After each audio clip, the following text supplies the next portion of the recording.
Mahigpit na binabantayan ng PIDEA ang bentahan online ng sigarilyong tuklaw na nagdulot ng pangingisay sa ilang humithit. Nasa kustodiya na ng PIDEA ang ilang piraso ng tuklaw matapos itong isuko.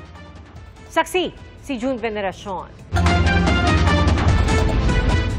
Maliban sa kakaibang kulay, parang ordinaryong sigarilyo lang ang itsura ng tuklaw, ang pinag-uusapang black cigarette mula Vietnam. Pero wag basta hihit-hit. Tulad ng ginawa ng 3 kabataang ito sa Palawan at ng isang pinahitit sa Taguig City. Ang huli, nangisay, nagsisigaw, umiiyak at biglang nagwala. Ang mga ipinakitang sample ng Philippine Drug Enforcement Agency o PIDEA, isinuko umano ng mga di nagpakilalang lalaki dala ng takot. Kung saan lang nakuha, iba-iba yung mga nababanggit nila. Well, yung mga iba may sabi, nakukuha lang online. Yung iba, bigay daw ng mga kaibigan. So, lahat ng mga ito, binabacktrack investigation po natin. Sa lab test, nagpositibo rin ang mga ito sa synthetic cannabinoid. Tulad ng nakita sa mga hinit-hit ng mga naunang biktima. Kung mahina-hina yung katawan ng tao, that could eventually lead to death. May mga minomonitor na internet site ang PIDEA kung saan lantaran umano ang bentahan ng tuklaw. Nangangalap muna sila ng ebidensya bago magsagawa ng buy-bust operation. Yan yung kailangan din bantayan ng mga courier services na baka magamit din po sila for illicit activities. Para sa GMA Integrated News, June Veneracion ang inyong saksi.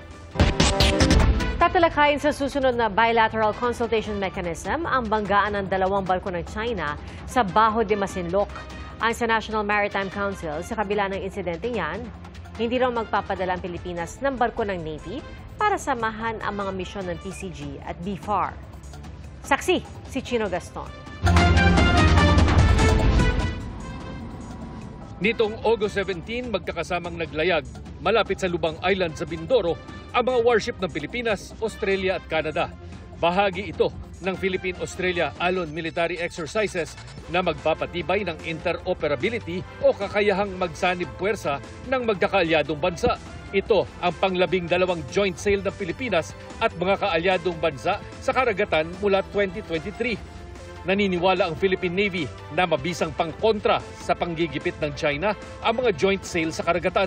The presence of foreign warships and aircraft foreign forces forces a change or results to a slight change in their actions. We notice that there are no coercive and aggressive actions each time there are foreign warships in our maritime domain. Nangyari ang joint sail 1 linggo matapos ang banggaan ng Chinese warship at Coast Guard vessel habang hinahabol ang BRP Suluan sa Baho de Masinloc. Ayon sa Department of Foreign Affairs, kasama ang pinakahuling insidente sa Baho de Masinloc sa mga tatalakayin ng Pilipinas at China sa darating na bilateral consultation mechanism kung saan host ang bansa sa taong ito. The issues on the bilateral is always discussing everything on the South China Sea. And this is the mechanism that really works because we are the channel of communication. Dagdag naman ng Philippine Navy, patuloy itong magpapatrolya sa buong EEZ ng bansa, pati na ang Baho de Masinloc. Pero nang tanungin kung panahon na nga bang makialam ang Philippine Navy sa panggigipit ng China, The premise itself is speculative in nature. The posturing of the armed forces is based on contingency plans. So, in between that, the details of that, we leave it up to the unified commander. But your AFP will always be there to render assistance when needed, if needed.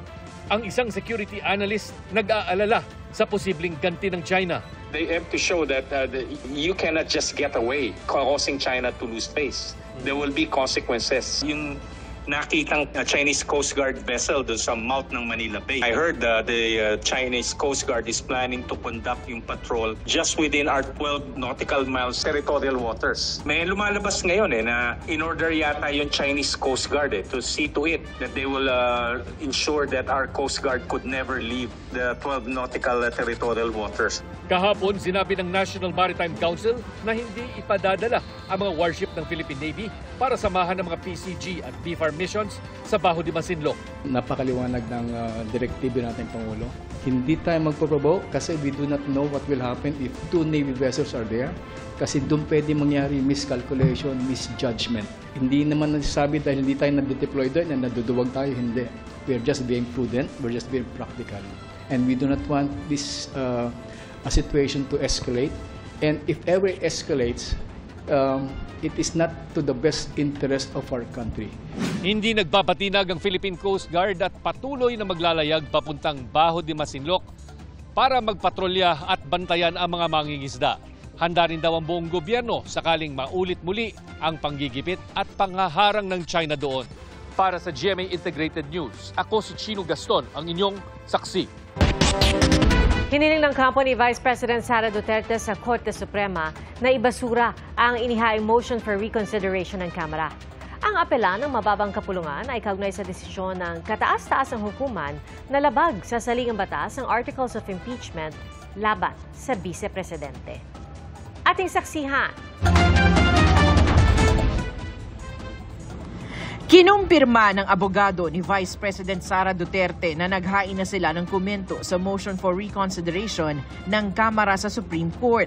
Pagtutol ito sa nais ng Kamara na baligtarin ang deklarasyong null and void ng impeachment complaint laban sa Vice. Sa 27 pahinang komento na sinumite sa Korte Suprema at nakapost sa website ng SC, hiniling ng Vice na ibasura ang motion for reconsideration ng Kamara dahil sa kawalan ng merito. Ayon sa kampo ng Vice, walang kinakailangang factual correction sa desisyon dahil nakasandal ito sa katotohanan.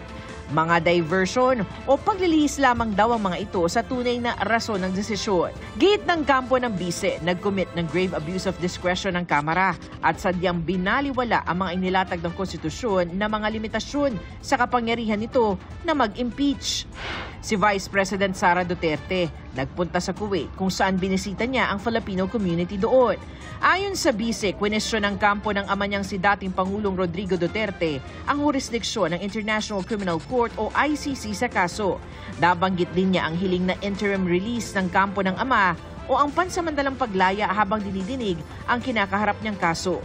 Ayon sa Vice, sinabi ng kanyang ama na hindi naman daw niya tatakasan ang kaso sakaling mapagbigyan ang interim release. Para sa GMA Integrated News, ako si Salima Rafran, ang inyong saksi. 6 na pong araw na ceasefire deal iminungkahi para sa magdadalawang taon ng giyera sa Gaza. At trilateral summit kasama si Russian President Vladimir Putin pinaplano matapos ang pulong ni US President Donald Trump at Ukrainian President Volodymyr Zelensky. Ating saksihan. Nabalot ng itim na usok ang lungsod ng Kremenchuk sa Ukraine, kung saan naroon na nag-iisa nitong oil refinery. Ayon sa mga opisyal sa Ukraine, inatake ng mga drone ng isang gas transport facility. Daan-daang residente nawalan ng kuryente. Ayon sa isang Russian news agency, sinusuplayan ng pasilidad ang armed forces ng Ukraine sa gitna ng giyera nito sa Russia. Nangyari yan isang araw matapos ang pulong ni US President Donald Trump at Ukrainian President Volodymyr Zelensky sa White House. Nangako si Trump tutulong ang Amerika na garantihan ang seguridad ng Ukraine kapag nagkaroon ng kasunduan para matapos ang giyera nito kontra Russia. They are first line of defense because they're there. They're Europe. But we're going to help them out also. We'll be involved. Nagpasalamat dito si Zelensky at sinabing handa itong bumili ng $90 billion na halaga ng armas mula Amerika. Pagkatapos ng pulong, tumawag si Trump kay Russian President Vladimir Putin para sa posibleng pulong ng Russian leader kasama si Zelensky na susundan ng trilateral summit sa pagitan nilang tatlo. And we are ready for trilateral, as President said. This is a good signal about trilateral. I think this is very good. Sumama rin sa White House ang mga leader ng United Kingdom, Germany, France, Italy, Finland, European Union at NATO. Ang gusto ng European leaders, ceasefire muna ang ipatupad bago ipagpatuloy ang usapang pangkapayapaan sa pagitan ng Russia at Ukraine. Dapat din daw kasama ang European leaders sa peace talks. Pero sabi ni Trump, but we can work a deal where we're working on a peace deal while they're fighting. They have to fight. I wish they could stop. I'd like them to stop. But strategically, that could be a disadvantage for one side or the other. Sa gitna naman ng halos 2 taon ng giyera sa Gaza, tinanggap na ng Hamas ang mungkahing 60 araw na ceasefire. Ayon sa isang Hamas official, kasama sa proposal ang pagpapalaya ng 200 Palestinian convict na nakakulong sa Israel, kasamang hindi tukoy na bilang ng mga babae at menor de edad. Palalayain naman ang 10 buhay na hostage sa Gaza at ibabalik sa Israel ang 18 nasawing hostage. Kasama rin sa ceasefire deal ang partial withdrawal ng puwersa ng Israel sa Gaza, kung saan mahigit 60,000 na ang nasawi mula nang magsimula ang gera noong October 2023. Ayon sa ilang opisyal ng Israel na nakapanayam ng Reuters, pag-uusapan ng ceasefire proposal sa mga susunod na araw. Sa gitna yan ang plano ng Israel na bagong opensiba para tuluyang makontrol ang Gaza City. Marami ng Palestino ang lumikas doon dahil sa pinangangambahang ground offensive. Para sa GMA Integrated News, ako si Mark Salazar, ang inyong saksi. Kinukumpuni na ang diking nasira sa bayan ng Bacos sa Oriental Mindoro dahil sa mga pag-uulan noon pang Disyembre. Nadagdagan pa ang pinsala ng dike nang humagupit ang habagat nitong Hulyo. Saksi, si Maki Pulido. Bayan ng Bacos sa Oriental Mindoro ang isa sa pinaka-flood-prone area ng probinsya. Kaya umasa ang mga residenteng nakausap namin na tapos na ang problema ng baha nang sinimulang itayo ang dikeng ito na may habang 220 meters sa halagang nasa 250 million pesos. Ayon sa Engineering Department ng Bayan ng Baco, walang koordinasyon ang proyektong ito sa munisipyo. Pero batay sa kanilang monitoring, natapos ang dikeng ito noong April 2024. Pero gumuho ang ilang bahagi ng proyekto matapos lang ng nasa 7 buwan. Gumuho ang halos kalahati ng dike noong nakaraang Disyembre, kasabay ng malakas na buhos ng ulan at pagbaha. At noong nakaraang Hulyo, panahong hindi dapat sila binabaha, nalubog uli sila sa malalim at rumaragasang tubig. Pinasok na ang bahay ng mag-asawang Juliet at Marcelo at nalubog ang kanilang tanim na dati naman daw hindi nangyayari. Sabi ko sa amin, hindi na ito babahayin. Ang aming ito, libre na kami sa baha. Mas malaki ang baha ang mangyayari sa amin. Pati ho aming taniman. Nalulubogan ng mga taniman. Ang dike na dapat haharang sa tubig, nalubog daw sa dami ng tubig na rumagasa sa ilog. Ang proposal po dapat dito ay, dahil po sabi nga po ng mga taga rito ay matataas po ang baha. So dapat po, mas matataas yung design ng flood control. 2 linggo na mula nang simulang i-repair ng kontraktor ang gumuhong dike, ang Relay Construction. Sinusubukan pa naming kunin ang pahayag ng kontraktor. Kung same design, siguro po baka po maging ganun po ulit. Baka po bumagsak ulit. Kung ganun pa rin po ang gawin nila. Mahirap po ang pagbaha dahil sobrang laki ng tubig. Wala ang aming pong mga halaman, was out lahat po ang aming mga tanim. Kaya po ang mga tao, kawawa po. Sa bayan ng Nauhan, na ayon kay Governor Bons Dolor ay hindi maituturing na flood-prone area, higit sa kalahati ng flood control projects sa probinsya ay doon itinayo. Nasita na ng gobernador ang mga gumuhong dike sa bayan dahil daw substandard. Bakit sabi kong substandard? Ang cost, 561,000 per linear meter. Tapos ganun ang result. Gawa ang mga ito ng SunWest Inc. na sinusubukan pa naming makuhanan ng panig. Kabilang ang SunWest sa 15 kontraktor na tinukoy ni Pangulong Marcos na naka-corner umano sa 20% ng flood control projects sa buong bansa. Wala namang pagguho sa 2 proyektong nakakuha ng pinakamalaking budget na may kabuang halaga na higit 578 million pesos sa dikeng may habang higit 500 meters ayon sa kapitan ng barangay. Sa halagang yan, tinatayang nasa 1 milyon ang budget sa kada metro ng itinayong dike. Sa halagang ito, ayon sa kapitan ng barangay, na protektahan sa baha ang 2 sityo ng Barangay Metosa at isa pang kalapit na barangay. Siyempre, magtataka ka rin. Bakit? Gano'ng kalaking pondo to? Pero nung nakita ko naman po na gano'n kaganda yung ginawa sa barangay namin, sa kabuuan, isang Oriental Mindoro sa nakakuha ng pinakamaraming flood control project na umaabot sa higit 11 billion pesos. Higit 3.3 billion pesos nito na corner ng top 15 construction companies na binanggit ni Pangulong Marcos. Kasama na rito ang mga proyektong may pinakamahal na project cost. Para sa GMA Integrated News, Maki Pulido ang inyong saksi.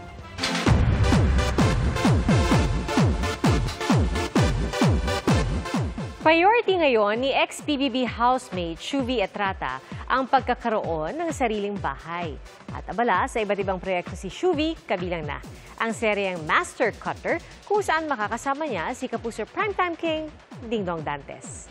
Narito ang showbiz saksi ni Aubrey Caramper. Beatrice, anong gagawin mo? Magbabalik sa primetime ang Kapuso Primetime King. 2 years mula noong subaybayan ng sambayanan ng kwento ni Napoy Royales sa Royal Blood.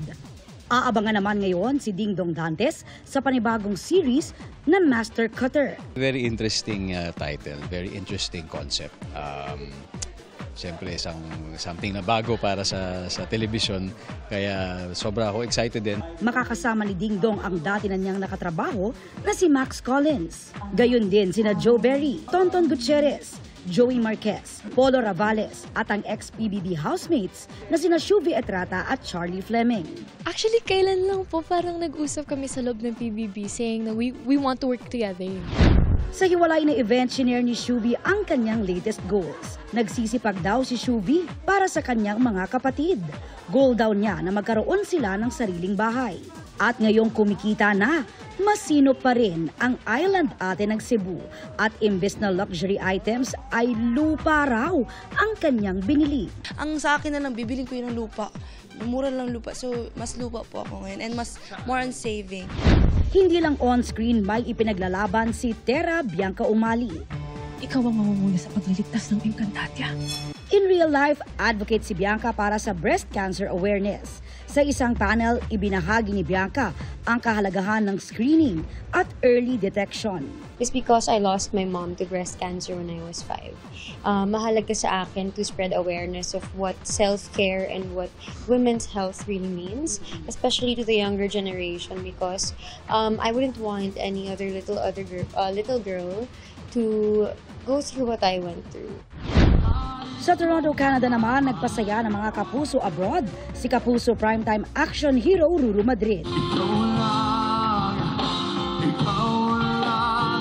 Kasama niya si Beauty Empire star Kailin Alcantara. Ang komedyanteng si Pepita Curtis at comedy queen ay Ay de las Alas.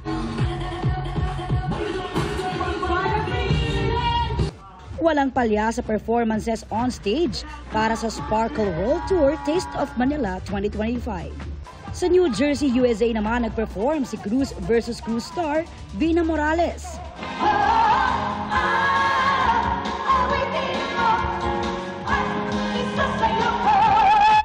Para yan sa Fiesta in America 2025. Para sa GMA Integrated News, ako si Aubrey Carampel, ang inyong saksi.